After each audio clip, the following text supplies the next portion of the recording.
Wife থাকলে বলে job করা ভালো না। আসলে মেয়েরা এমনটাই মনে করতে থাকে যে সে নিজে একাই ভালো আর দুনিয়ার সবই খারাপ, আর সেই খারাপ জিনিসটাই যখন আমার নিজের সাথে ঘটে সেটাই ভালো হয়ে যায়। একটা সময় মনে হয় মেয়েরাই মেয়েদের সবচেয়ে বড় শত্রু হয়ে দাঁড়ায়, কারণ তারা নিজেরাই প্রতিনিয়ত বিচিং করতে থাকে আর একজনের কথা অন্যজনের কাছে লাগাতে থাকে। তবে এমনটা করা একদমই উচিত না। নিজের মন মানসিকতাকে অবশ্যই ফ্রেশ রাখা উচিত, সবার সাথে সদয় হওয়া উচিত, এবং কি ভালো কি খারাপ সেটা শুধুমাত্র নিজের দিক থেকেই বিবেচনা করা উচিত নয়।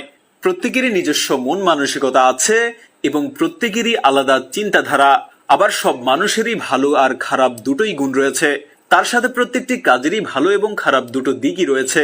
তাই শুধুমাত্র একতরফা না ভেবে সকল পরিস্থিতিতে পজিটিভ থাকুন এবং সুন্দর জীবন গড়ে তুলুন।